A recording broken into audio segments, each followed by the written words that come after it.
చాలా సందర్భాల్లో last time చెప్పాను.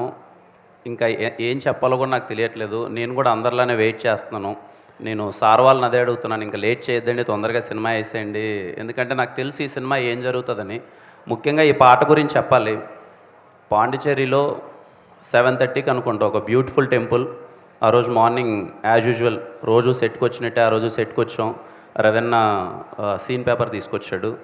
సీన్ చెప్తున్నాడు, ఎందుకో తెలియలే. సీన్ చెప్తున్నప్పుడు చెప్తున్న రవణ కళ్ళలో నీళ్ళు ఉన్నాయి, గౌరీ కళ్ళలో నీళ్ళు ఉన్నాయి, నా కళ్ళలో నీళ్ళు ఉన్నాయి. ఒక వెరీ బ్యూటిఫుల్ ఫీలింగ్.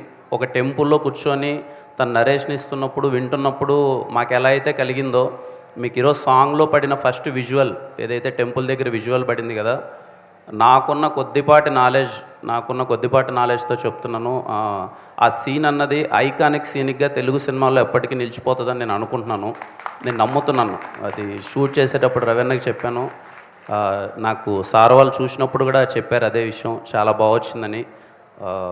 మణిశర్మ గారు, thank you so much sir. ఎంత చెప్పినా తక్కువే.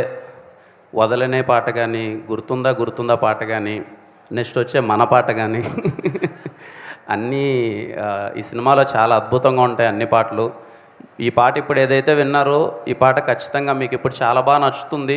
సినిమా చూసి మళ్ళీ బయటకు వస్తారు కదా, సినిమా అయిపోయిన తర్వాత బయటకు వచ్చి మళ్ళీ చెన్నై లవ్ స్టోరీ సినిమా పాటల గురించి కానీ, చెన్నై లవ్ స్టోరీ సినిమా గురించి కానీ తలుచుకున్నప్పుడు ఫస్ట్ మీకు వదలనే అన్నది హాంట్ చేస్తూనే ఉంటుంది చాలా రోజుల వరకు.